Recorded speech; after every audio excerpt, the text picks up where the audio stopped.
अंतरिक्ष में फंसी सुनीता विलियम्स की मुश्किलें लगातार बढ़ती जा रही हैं। लगातार माइक्रोग्रेविटी में रहने की वजह से सुनीता को अब स्वास्थ्य संबंधी समस्याएं आनी शुरू हो गई हैं।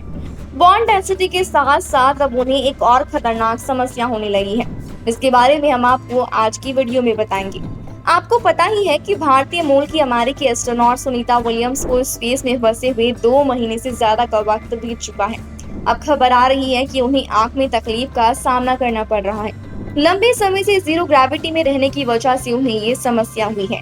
विलियम्स को space flight associated neuro ocular syndrome हुआ है।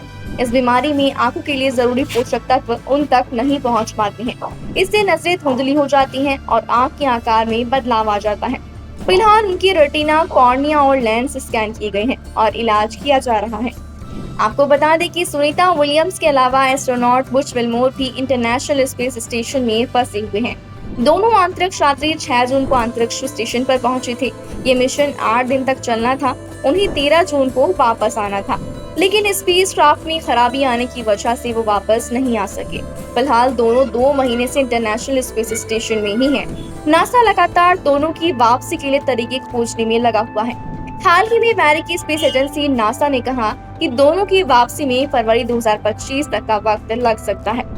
वहीं सुनीता विलियम्स और विल्मोर को वापस लाने के लिए अमेरिकी space agency NASA space x के क्रू ड्रैगन मिशन का इस्तेमाल करने की योजना बना रही है।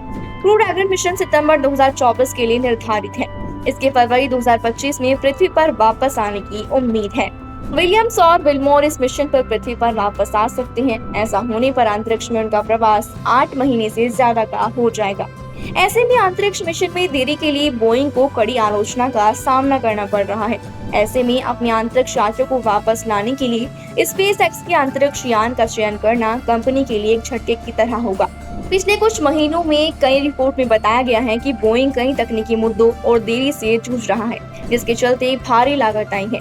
इसी बीच एक और समस्या अंतरिक्ष यात्रियों के लिए स्पेस सूट को लेकर आई है। स्टारलाइनर के लिए डिजाइन किए गए space suit space x crew dragon के लिए उपयुक्त नहीं है।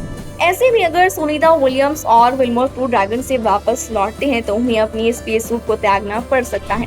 इससे सुरक्षा संबंधी दिक्कतें पैदा हो सकती हैं। रिपोर्ट बताती है कि क्रू ड्रैगन मिशन के साथ साथ स्पेस एक्स सूट भेजने पर भी विचार कर रहा है। हालांकि सुनीता और बुच विल्मोर को किसी बात का खतरा नहीं है। ये दोनों आराम से अगले 6 महीने तक स्पेस स्टेशन पर रुक सकते हैं। इस समय स्पेस स्टेशन पर 7 एस्ट्रोनॉट मौजूद हैं। इसमें सुनीता विलियम्स और विल्मोर भी शामिल हैं। स्पेस स्टेशन इतना बड़ा है कि ये अभी भी और एस्ट्रोनॉट्स को संभाल सकता है। सितंबर में जब भारतीय एस्ट्रोनॉट ग्रुप कैप्टन शुक्ला के साथ 3 और लोग जाएंगे, इसे लेकर लोगों में चिंता है, पर डरने की जरूरत नहीं है। स्पेस स्टेशन में 6 बेडरूम से ज्यादा जगह है। इसमें 6 स्लीपिंग क्वार्टर हैं, 2 बाथरूम हैं, 1 जिम है। जिस स्पेस क्राफ्ट से एस्ट्रोनॉट जाते हैं वो इससे जुड़े रहते हैं। अधिक यात्रा होने पर उसमें सोया भी जा सकता है। हाल ही में कार्गो सप्लाई गई थी ताकि एस्ट्रोनॉट्स को खाने पीने की कमी ना हो।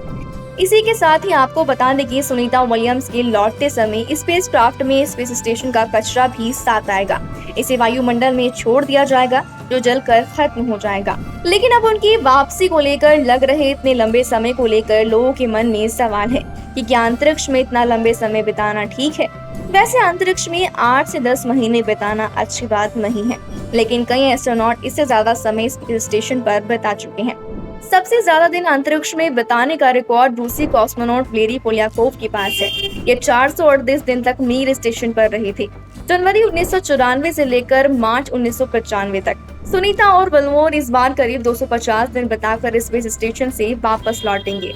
वहीं अब सुनीता विलियम्स और बुच विल्मोर ने स्पेस स्टेशन से पत्रकारों से बातचीत की है। उन्होंने बताया है कि कैसा लगता है ये जानकर कि आपकी स्पेस क्राफ्ट में गड़बड़ी है।